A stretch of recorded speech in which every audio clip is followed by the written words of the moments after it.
Mon fils a été enlevé le 25 mai 2017. Ça fait 5 ans que rien ne bouge, qu'il est en Ouzbékistan et le gouvernement français ne fait rien. Cette histoire illustre qu'il est possible en France, en 2022, de venir de l'étranger, de un citoyen français, un enfant, de le déplacer et le dans un pays. Je suis chercheur, ma spécialité c'est les musiques du monde. J'ai commencé à travailler dans le cadre d'une thèse sur les musiques afghanes, tadjiques, ouzbèques, pakistanaises. Et je suis parti en Ouzbékistan pour mener pratiquement une année des recherches de terrain, comme on dit. De là, j'ai fait la rencontre d'une très jolie femme, une très jolie jeune femme, et je suis dès le premier regard tombé amoureux. Donc nous sommes côtoyés pendant quelques semaines, quelques mois, et puis au bout de tout ce temps, on a décidé de se marier. Une fois arrivée en France, là, elle se retrouve parachutée dans un monde complètement différent, avec d'autres règles, d'autres façons de faire. Et du coup, ça l'a un petit peu choquée.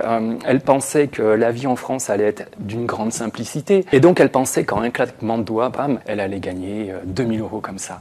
La réalité en a été tout autre. Notre relation en a été entachée. Ça a commencé à se détériorer. Au regard de toutes ces difficultés, j'avais songé à divorcer avec elle. Mais elle m'a annoncé qu'elle était enceinte. Et à partir de là, il était hors de question de divorcer. Et moi, j'étais heureux d'être un futur papa. Le 4 octobre 2015, mon fils est né et voilà, j'étais propulsé papa et heureux d'être papa. Et on s'est occupés tous deux de l'enfant qui grandissait. Parmi les difficultés matrimoniales que l'on avait, il est arrivé un jour où, le 19 mai 2016, elle a quitté l'appartement. Elle est partie vivre comme ça chez une amie, sans réelle raison. Elle m'a juste envoyé un SMS me disant qu'elle partait chez sa copine et que si je voulais voir mon fils, il fallait que je me déplace là-bas. Donc effectivement, moi j'étais sacrément surpris, d'autant qu'il n'y avait aucune raison. Je n'ai jamais été violent envers ma femme, je n'ai jamais levé la main sur elle, je n'ai jamais crié même sur elle. Donc je me suis rendu au domicile de son ami et j'ai pu passer un peu de temps avec mon fils, mais je ne pouvais voir mon fils qu'à l'extérieur de l'appartement. Alors en 2016, il avait à peine 1 an, c'était un peu n'importe quoi comme situation. En août 2016, elle revient à la maison et dans le courant du mois, elle a été déposer un dossier de demande en divorce auprès de son avocat. Et le 23 mai 2017, donc le juge des affaires familiales nous réunit pour mettre en place cette première étape du divorce. Personnellement, j'étais pas forcément en accord avec le divorce, mais j'étais en accord de la laisser faire ce qu'elle voulait, en espérant qu'elle se rende compte de ce qu'elle était en train de faire. Malheureusement, c'est absolument pas ce qui s'est passé. On signe un document indiquant que le divorce se fait sans aucun reproche l'un pour l'autre, qu'il s'agit juste l'absence d'amour et donc qui nous conduit sur ce divorce. À partir de là, donc là on a le 23 mai 2017, le 25 mai 2017, elle prétexte vouloir aller dormir chez une amie à elle du côté de Nantes et elle décide d'emporter notre petit garçon. Elle m'a envoyé une photo quand elle était à Nantes avec donc son amie me disant tout va bien. Puis le 28, je reçois un message où elle me dit qu'elle est en Ouzbékistan avec mon enfant et que si je veux voir mon fils, il faut que j'aille en Ouzbékistan. Au départ, je suis vraiment surpris,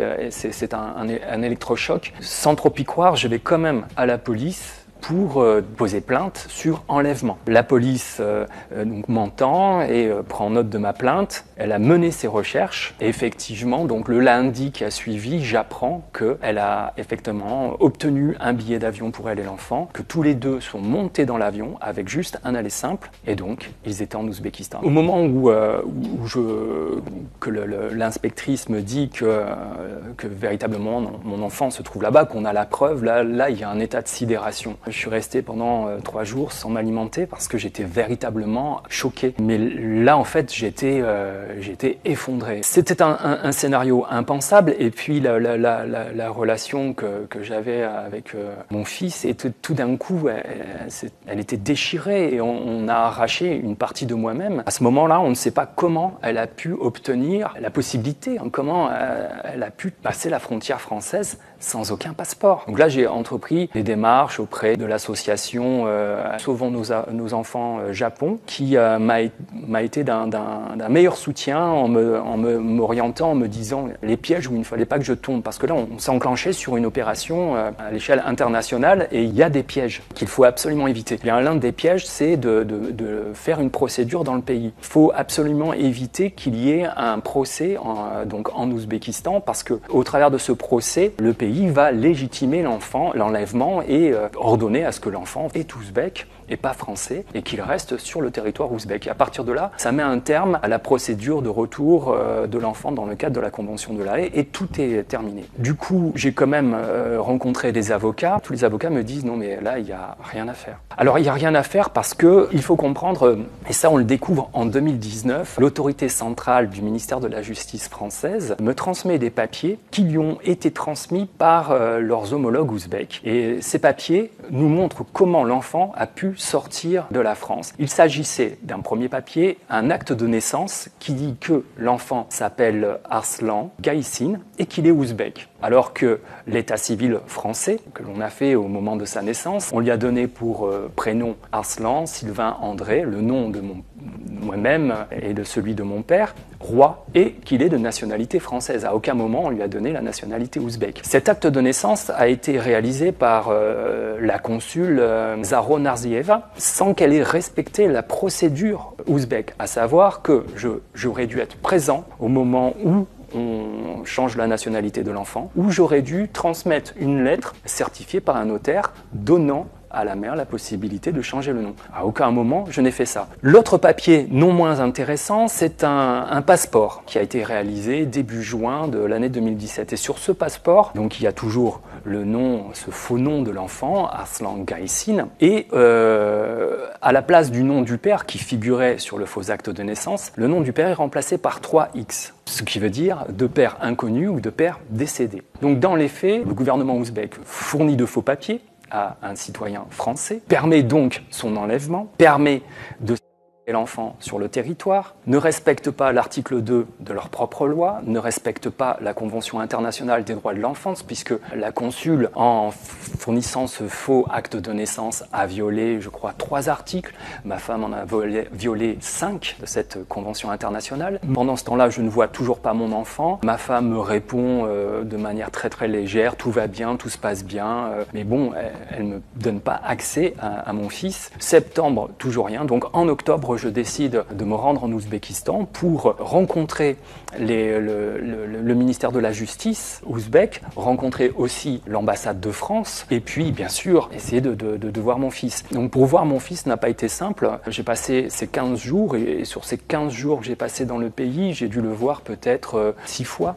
À raison une demi-heure, voire une après-midi, mais c'est au bon vouloir de sa maman. Je rentre en France et fin décembre, elle m'envoie un message via Messenger me disant je suis dans le bus, je pleure, je me rends compte que je suis encore amoureuse de toi, je comprends qu'il ne peut y avoir d'autre père pour Arslan que toi, je voudrais rentrer. Alors, vous voyez, avec un tel message, on oublie tout, on pardonne et je lui ai dit, mais rentre. Février passe, toujours rien. Mars arrive, toujours rien. Et là, je me dis, mais en fait, elle a des sentiments, mais ces sentiments, enfin, c'est quoi? Et donc, du coup, on enclenche une médiation avec le ministère de la Justice. Ils essayent de prendre contact avec elle pour demander ce qu'elle veut exactement. Elle répond pas. En juillet, elle annonce être remariée. Alors, bien sûr, c'était pas vrai. Elle ne s'est pas remariée. Elle ne pouvait pas se remarier parce qu'elle n'avait pas divorcé. Et alors qu'elle l'annonce sur les réseaux sociaux, cruciaux. Moi, j'avais prévu de me rendre dans le pays, encore pour voir mon fils, mais aussi pour participer à des conférences. Je vais en Ouzbékistan, j'ai passé 15 jours dans le pays et elle m'a interdit de voir mon fils. D'ailleurs, à cette occasion, donc, le lendemain de mon arrivée, je vais au domicile de sa mère, où elle vit avec mon fils, et je vais accompagné d'un ami qui est comme un frère. Et donc, je sonne à l'interphone pour lui demander de descendre avec mon enfant, pour voir mon enfant. Et elle me dit « j'arrive », et en fait, elle n'est jamais arrivée. C'est son compagnon du moment, il s'appelle Ali, qui vient à nous et d'un ton assez menaçant explique, alors il parle en ouzbek et je ne parle pas du tout l'ouzbek, que en fait je ne peux pas voir mon fils parce que je ne paye pas de pension alimentaire et donc je ne peux pas le considérer comme étant mon fils. Je ne peux pas voir sa future femme puisqu'ils vont se marier. Alors là c'est tout à fait improbable puisque pour pouvoir se marier il faut qu'elle atteste qu'elle est divorcée. Mais bon, dans ce pays où il est possible d'obtenir des faux passeports, des faux actes de naissance, donc un faux certificat de non-mariage, c'est rien. Et il dit au nom de Dieu, je ne peux pas la voir, je ne peux pas voir mon fils, et il commence à parler, et à chaque fois c'est au nom de Dieu. Donc mon ami, une fois que cette personne est partie, me dit, mais je ne sais pas pourquoi, mais il est toujours en train de dire au nom de Dieu, c'est bizarre. Et donc mon ami connaît lui-même, il est musulman, et connaît les principes, et lui-même a apprécié cet échange, et a pu noter qu'il y avait un dysfonctionnement dans ses propos. Déjà, dans l'islam, vous n'épousez pas une femme mariée, vous voyez. Et dans l'islam, on n'adopte pas l'attitude que cette personne a adoptée. Ça va même à l'encontre des principes de l'islam. Donc c'est une interprétation fantasmagorique de l'islam qu'a eu cette personne. Donc on en discute et puis on se dit mais peut-être qu'il est radicalisé et qu'il adopte une posture stricte comme ça. Et donc j'ai été voir le consul de l'ambassade de France pour lui expliquer les faits et le 25 septembre 2018, j'écris au président Macron, puisque j'ai appris qu'il allait rencontrer le président de l'Ouzbékistan. J'informe le président Macron que mon fils, donc, qui a été enlevé, etc., est en présence d'une personne potentiellement radicalisée. Enfin, je l'alerte sur l'état de la situation. Donc, je l'invite à faire le nécessaire pour qu'il demande le retour de l'enfant. J'envoie cette lettre aussi à Brigitte Macron, je l'envoie au ministre des Affaires étrangères. Je n'ai pas de retour. Alors, donc, je me déplace en Ouzbékistan que sur les vacances scolaires, quand je suis en vacances. Mon fils étant né le 4 octobre 2015 et étant arrivé le 3 octobre 2019, donc je suis venu avec des cadeaux et je lui ai apporté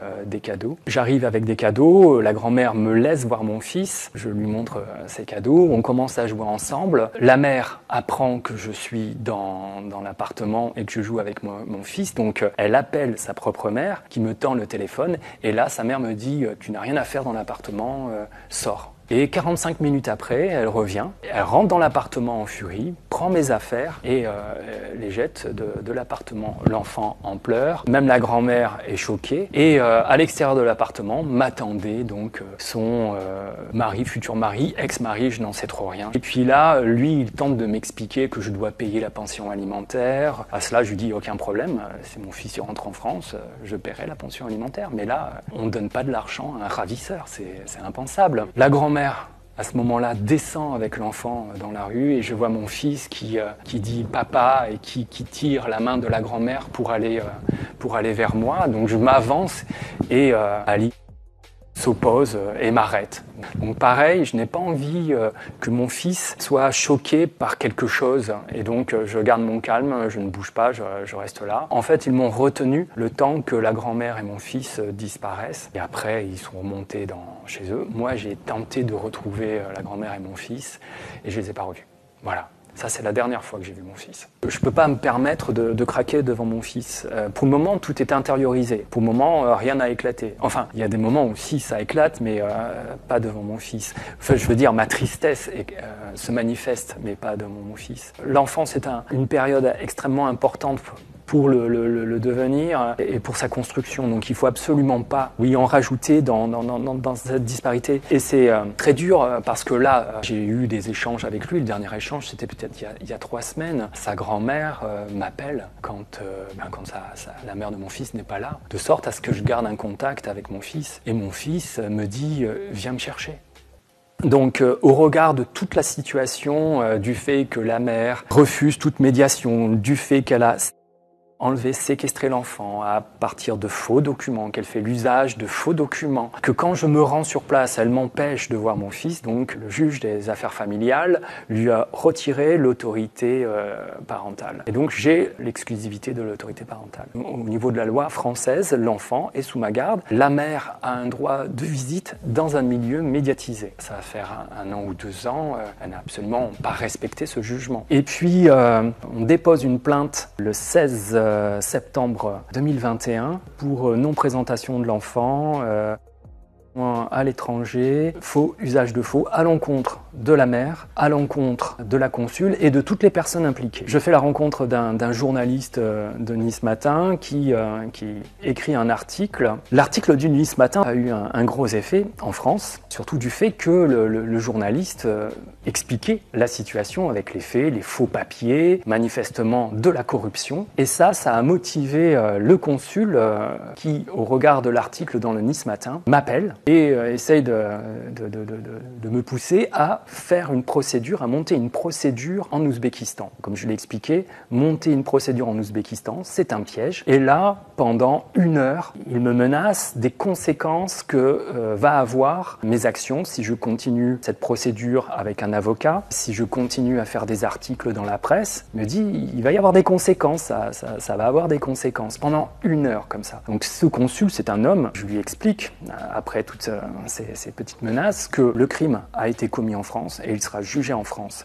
Et quand le jugement sera rendu, ce n'est pas moi qui vais mener des actions en Ouzbékistan, ce sera le gouvernement français qui va faire le nécessaire pour que l'enfant soit rapatrié. À partir de là, il raccroche. Il me dit bonne chance et il raccroche. Dans cette même période, le consul de France en Ouzbékistan m'informe que dans le pays, il y a 3 actions en justice dans laquelle je suis impliqué, dont une à la Cour suprême. Mais pas d'autres détails. Là, on est arrivé dans une étape de cette histoire où je ne peux plus me rendre en Ouzbékistan parce que je crains pour ma personne. Les menaces qui ont été faites par le consul, donc le consul d'Ouzbékistan, l'information que m'apporte le consul de France en Ouzbékistan montre qu'il se passe quelque chose, il va se passer quelque chose et c'est pas rassurant du tout. Je ne prends pas peur, ça fait juste monter ma colère. Ça va bientôt faire 2 ans et mon fils est toujours en Ouzbékistan, donc un citoyen français, toujours en Ouzbékistan. En attendant, le lien parental, qu'en est-il? Là, ça fait peut-être 3 semaines que j'ai pas eu de nouvelles de mon fils. Ça va faire bientôt plus de 2 ans que je n'ai pas serré mon fils dans mes bras. Voilà cette situation, voilà comment le gouvernement Macron gère l'enlèvement en bande organisée d'un citoyen français. C'est pour ça que je médiatise mon histoire, parce qu'en fait, la justice a du mal à avancer sur cette histoire. L'État français ne fait strictement rien du tout pour respecter les droits de mon fils, citoyen français, les miens et ceux de ma famille. Et donc, quand on se trouve dans un cas de figure où un gouvernement, un président, des ministres ne respectent pas vos droits, le seul recours que l'on ait, c'est d'en informer la population et au travers de la médiatisation de cette histoire, forcer le gouvernement à respecter nos droits. Et j'attends, et il faut que cette histoire soit partagée un maximum.